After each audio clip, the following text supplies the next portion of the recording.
Welcome to Mobile Legends! So, tingnan natin ito kasi. Yung 1DCL natin, correct natin yung mga error natin. Basic lang naman. Basic mechanics lang. Hindi pa masyadong malalim yung pag-analyze. 5 seconds till the enemy reaches the battlefield. Smash them! Request battle! All troops deployed! So dito, yung sa umpisa tama ang ginawa natin na yung XP tsaka yung gold lane is yun, harangan nila yung spot na yan para hindi makapag-invade yung core ng kalaban. Tandaan nyo na hindi makakapag-start sa red buff yung kalaban agad kasi makunat yan eh. So pag may kalaban dyan is malalaman ng mate at roamer, tagal makapag-farm dyan. So ang green monsters ang need protektahan sa level 1. So tama yan. Tapos dito pwede makapag-leash yung mage. Tandaan nyo, yung leashing ng mage possible siya kung gugustuhin nyo, pero di necessary kasi masyadong malayo. Pero pwede yan, pasok yan. Launch attack! Ibitaw ko lang ng skill. Ang gagawin ng roamer di ba, mag-check natin yung kalaban. Tapos kung mapansin mo, sakto pa din, babalik yung mage, maabutan niya yung mini creeps. Okay lang din yung gawin, walang problema. Launch attack! Problema dito, ito, nakita ko, nakiki-invade yung Natalia. Okay? Nakita na siya ni Rintaro. Dapat ginawa niya Rintaro dito, nag-clear siya ng wave. Hindi worth it to, para sa isang jungle monster. Gagawin natin dito, dapat ka-clear kami ng wave. Pagka-clear namin ng wave, aangat kami.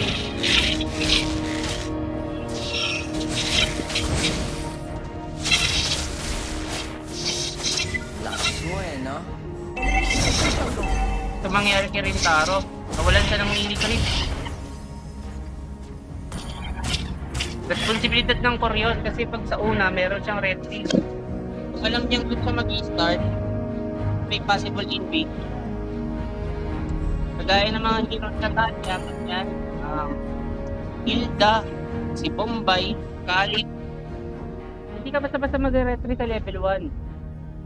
So tingin ko, di ko sure kung may retry siya nung time na yan. May retry siya, ewan ko. Baka doubt pa. Hindi ko masabi. Pero 25 respawn yung creep set, dapat meron siyang retry dyan. Nagka-error lang yung core dito. Na first blood siya. Kasi level 1 siya. Sorry, we got this! Dapat talaga nag-clear siya ng wave.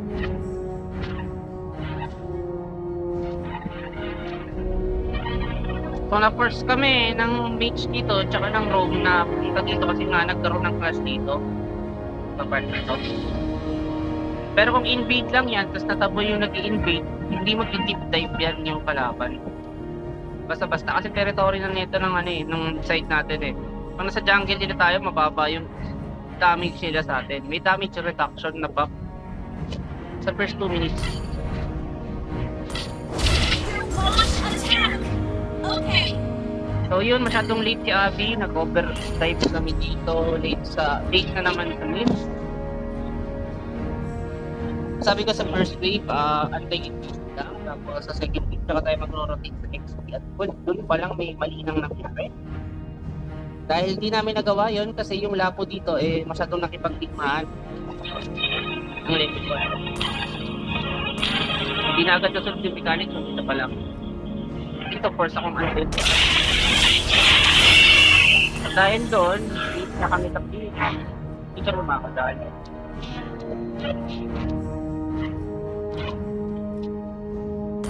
Anyway, hindi naman yung dito ng PO. Hindi rin marunong yung kalaban. Hindi nyo na-clear yung dito. Clear ulit kami ng dito. Pag napas-clear namin sa play na tumalong sa right side.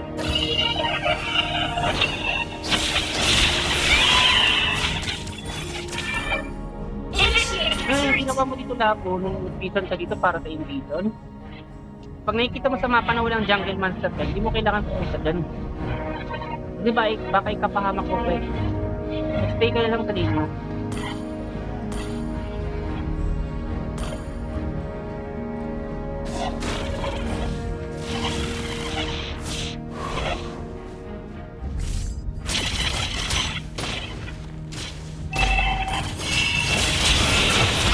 Launch attack!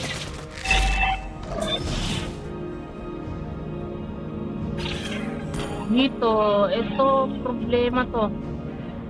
Ano sila po? Request backup! Diba sabi ko, pag dumalaw kami sa others opposite side nyo, ito yung mga nasa side, hindi kayo mag-a-atim. Ang sabi ko sa basic mechanics, anong precaution dyan? Mag-tower hug ka or i-fast clear mo agad yung wave ng kalaban. Dahil nakikita mo walang wave, di ba? Walang wave. Di ba sabi ko, yung wave ng waves mo is parallel sa wave ng kalaban. So, kung ano yung push mo kanina, nag-switch ka, nag-alinlangan ka, yun sa kalaban. Okay? So, ba't ka nag-division dito mag-isa ka? Pinabol yan. Ba't ka naglalakad ka? Dito ko lang sa tono mo. Kasi, di ba nga, pag sa opposite side dumalaw yung kakampi mo, responsibilidad mo. Hindi makaras ng kalaban, magkago, at hindi mamatay.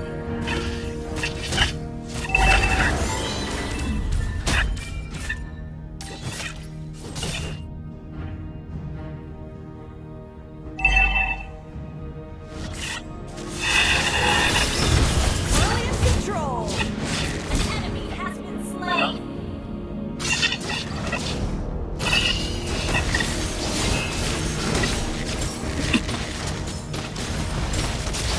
Launch attack! An ally has slain the turtle!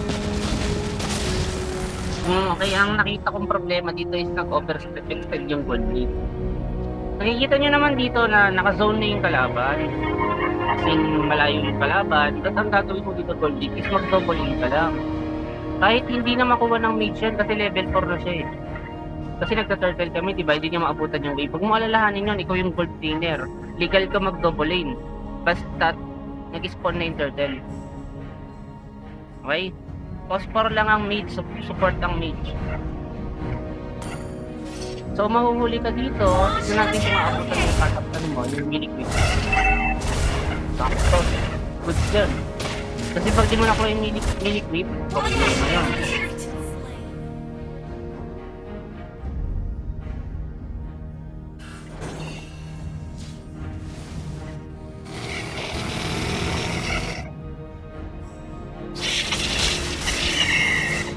Enemy missing! Launch attack! Understood.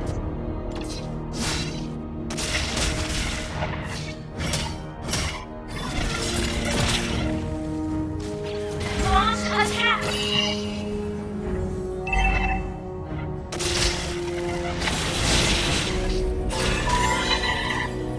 Taking jungle. Ult is not ready. Gulo. An enemy has been slain.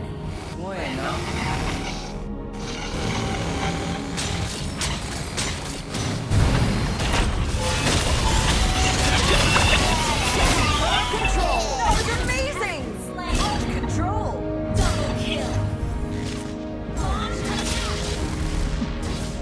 Great play!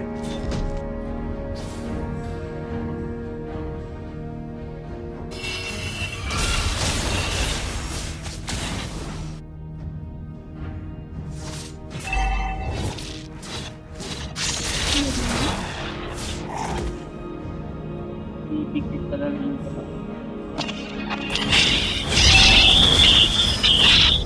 pa-ulti ka nang wala pang turtle.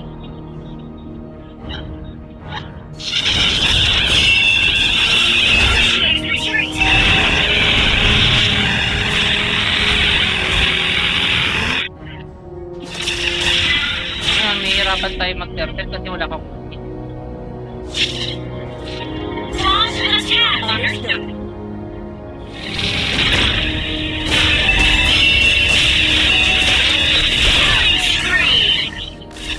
So, ang ginawa ko lang doon guys, sinadya ko pang-guide yung yung sasakyan ni Johnson. Inantay ko mag-ulti si Odette. Pag nag-ulti kasi si Odette, pag sino-press siya, yung skill niya naka-cancel. Unang-una, ang kinaganda nito is, pag inultihan ko siya, diba inultihan ko siya agad, hindi ko siya nag-ultimate. Pag nabuhay kasi si Odette doon guys, makakabaliktad yung ulti niya, barrier tsaka yung damage. Kaya ang ginagawa ko dito is, pinapa-ulti ko muna si Odette bago ako mag-ultimate. Yung reaction, inaantay ko na. Yung nangyari din sa baba, di ba kanina namatay MM dyan? Nung nakasakay si Odette kay Johnson, inultihan ko si Odette nung nag-ulti na siya. Parang cooldown din. Brilliant tanking! That was amazing! Cooldown yung ulti ko, cooldown yung ulti niya. Nagkaroon ako ng ulti, naman siya magkaka-ulti din. An ally has slain the turtle!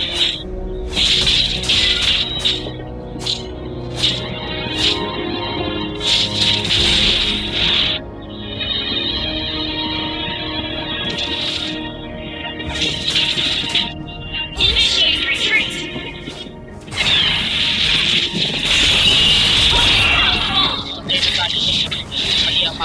Launch attack!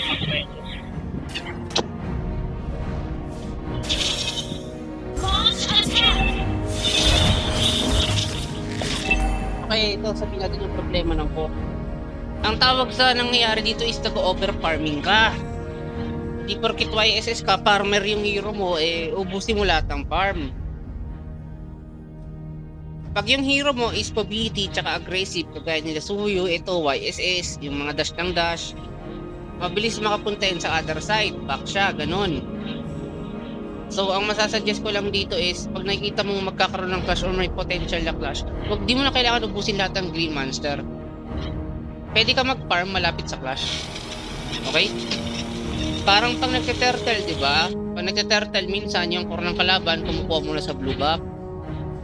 Kasi yung trabaho mo lang sa objective, di ba? Sabi ko, hindi tumangke. Taga-retry ka lang. Ayun ang pinakamahalaga mong trabaho dyan.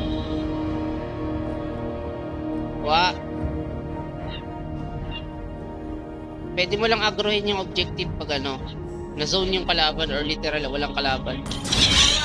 Okay.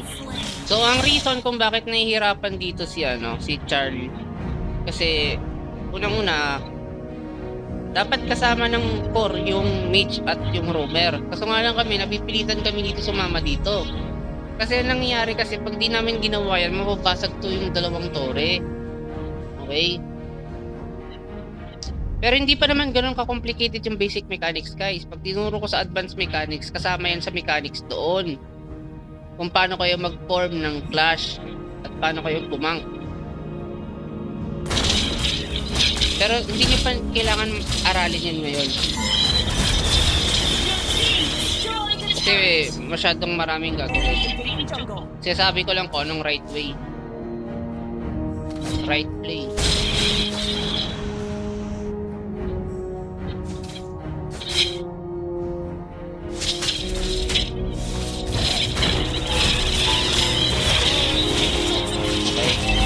So, ang ginawa ko dito simple lang. Nilayo ko si Odette kasi di ba may ulti yan at may first skill para mabuhay yung labo.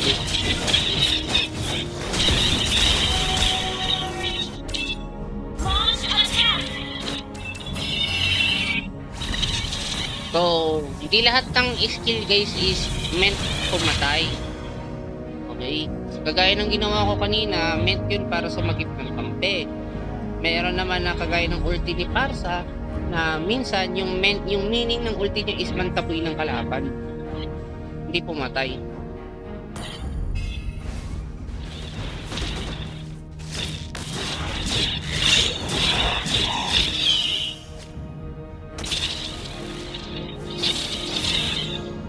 Delikado to yung play lagi nasa EXP side. Kawawa yung gold din. Malalim na to.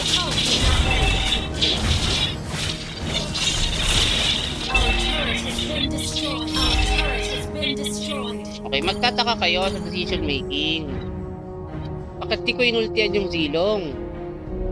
Which is medyo advantage yun sa atin, di ba? Naka-base kasi ako sa gold mark. Sa gold mark kasi nakikita ko na lamang tayo. Okay. Tapos mag-i-spawn yung turtle. Ang cooldown ng ulti ni Katya ay nasa 54 seconds. Parang mga ganun ata. Basta matagal, mga isang minuto. Tignan ko yung timer ng turtle. Ay, sabi ko magkakaroon ng turtle. Dapat pag nagkaroon ng objective, lahat kayo may ultimate.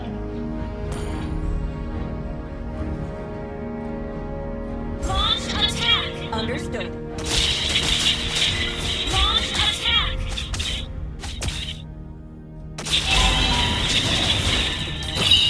Launch attack. Launch attack.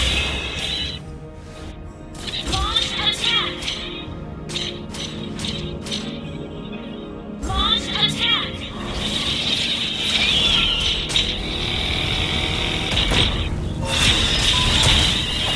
Ay, mag-ulti yung Katya. Kaya, hindi ko mag-ulti yan.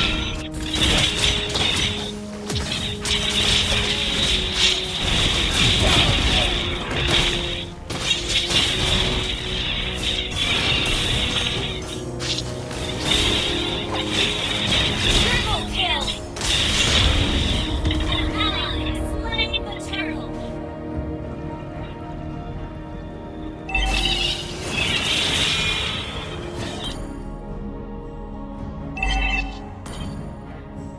Launch attack.